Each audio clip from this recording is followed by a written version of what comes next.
Militancy in the Niger Delta resurfaced in Buhari administration as aggrieved youths in the region once again took up arms against the federal government. The House of Representatives Joint Committee on Violation of Public Procurement Act and Abuse of Amnesty Program has commenced an investigative hearing on Monday at the National Assembly complex. The aim, which is to unravel factors that led to the failure of the amnesty program initiated by the Umaru Musa Yar'Adua administration to curb activities of restive youths in the region, who blew up oil and gas installations and engaged in kidnapping, which has caused the country huge losses in foreign earnings.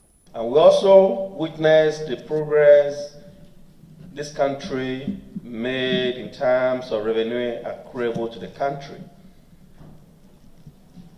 From the subcommittee investigation and documents gathered, over 400 billion naira was committed to amnesty program under President Ebele Goodluck Jonathan.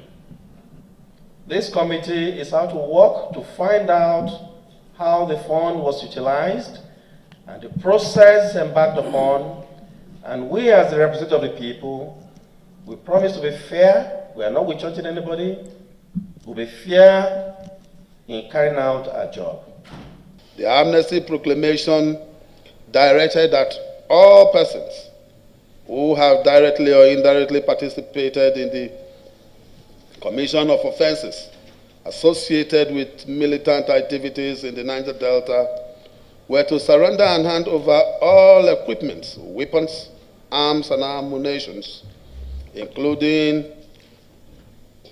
the reunification of all forms of militancy, the disarmament, demobilization, and reintegration process was followed by a monthly stipend for the ex-militants and other programs to ensure the employment, engagement, education, and resettlement of the militants and the general development of the Niger Delta region. In his contribution, the former advisor on amnesty said critical areas of the program as conceived by the Yar'Adua should be implemented to stop agitation in the region. The times are critical for the people of the Niger Delta. Once again, on the 26th of June 2009, our late President Yar'Adua had declared an amnesty program because of the hostilities at the time.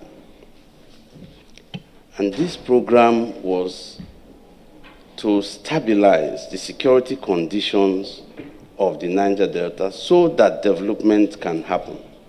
The former director of Procurement Amnesty Program in his submission explained the difficulty they face in implementing the program. The Amnesty Office received approvals from Bureau of Public Procurement to adopt restricted, direct and emergency provisions of the Procurement Act of 2007.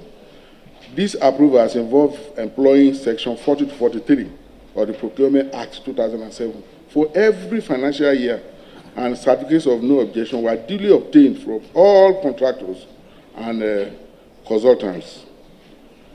The proposals received from bidders cleared by the BPP, the department went on bids evaluation for all the proposals submitted to it, and tenders board met regularly to consider and give approval with special advisor, who is the accounting officer, as the chairman.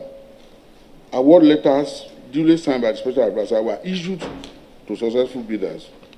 The committee's aim is to find a lasting solution to the sudden resurgence of militancy in the Niger Delta, which was traced to large-scale fraud in the commission over the years.